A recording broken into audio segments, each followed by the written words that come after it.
Gang stalking is one of those things that at first glance sounds like it can't possibly be real. The idea that someone or a group of people would be systematically harassed, followed, and psychologically tortured in a way that's hard to prove, hard to track, and hard to escape. It sounds like paranoia. And for that reason, it's often dismissed as a mental illness, delusion, schizophrenia, or some form of extreme hypervigilance. But if you take the time to actually listen to people who talk about it, not just the memes, not the jokes, not the dismissive takes, but the actual lived experiences, a pattern starts to form. Different people from different places saying the same things, using the same language, describing the same tactics.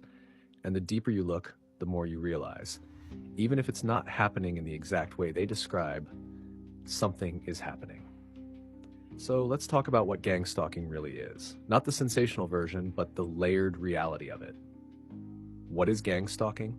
At its core, gang stalking is the belief or the experience that you're being watched, followed, harassed, or interfered with in a coordinated, sustained way by multiple people.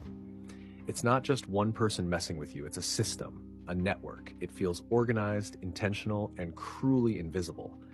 This can show up in different forms. A few of the most common ones. 1.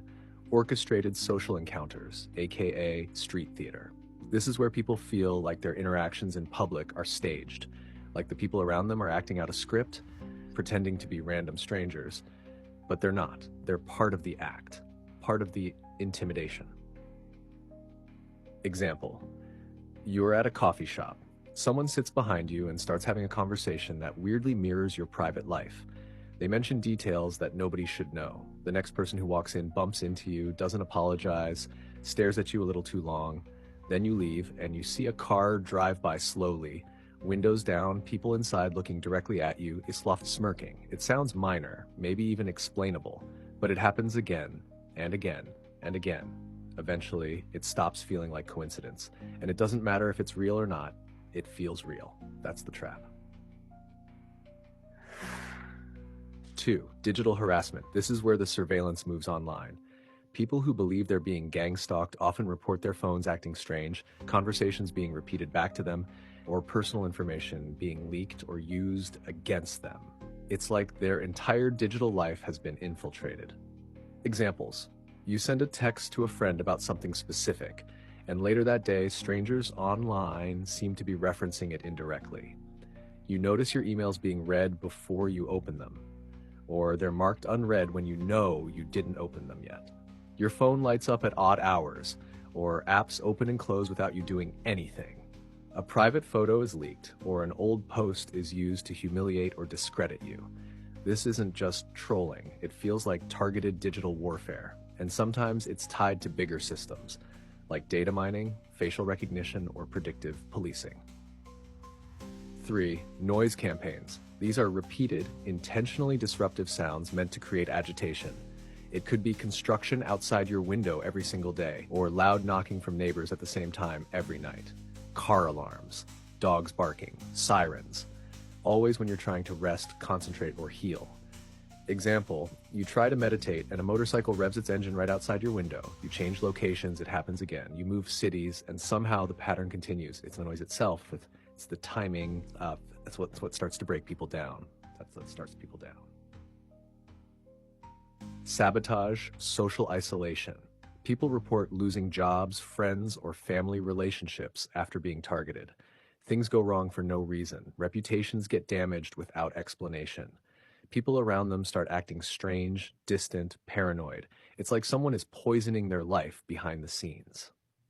Example: you apply for a job and everything's going well. But right before the final interview, the energy shifts. The employer suddenly becomes cold or cancel the opportunity altogether. A friend you've known for years starts treating you like a threat. People avoid your eyes, or you overhear whispers, conversations about you that you were never meant to hear. Psychological layer: what's really happening inside. When someone goes through this repeatedly, it changes their brain. The constant stress, the unpredictability, the loss of control, it rewires how they interpret the world. They enter a state of hypervigilance. Fight or flight becomes a daily baseline. Sleep disappears. Joy fades. Everything becomes suspicious. And here's the thing: Whether it's truly happening or not, the psychological experience is real. That's why gang stalking is so hard to talk about, because if someone feels like they're being hunted, the trauma they experience is real, even if the source is unseen or denied. Psychoanalytic layer, the unseen mind. On a deeper level, some believe that gang stalking represents a fragmentation of the psyche, a war between the conscious self and the unconscious self, the part of you that wants to grow, expand, and heal, versus the part of you that still believes you deserve punishment, shame, or exile. In this framework, the stalkers are symbolic. They're a reflection of inner wounds manifesting externally. That doesn't mean they're imaginary. It means they might be energetically created by an unresolved inner world, especially if someone has a trauma history or has been violated by institutions before. Historical and real-world precedent. Gang stalking doesn't exist in a vacuum. There are real-world programs that have mirrored these tactics. COINTELPRO FBI. Black activists were followed, discredited, and psychologically broken down. Phone taps, false rumors, infiltrators in their inner circles. The goal was to neutralize and destroy. Stasi, East Germany. A program called Zersetzung focused on psychological warfare. Agents would break into homes and move things around, change the time on clocks, open drawers.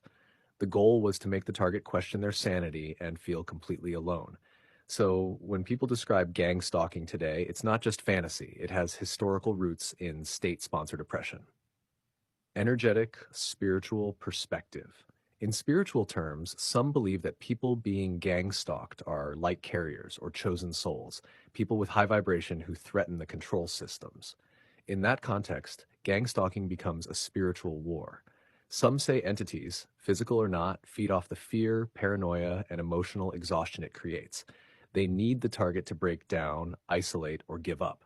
And when that person rises instead of folds, they often become powerful beyond measure. So the attacks increase. From this lens, gang stalking isn't just harassment, it's a test of will, identity, and spiritual sovereignty.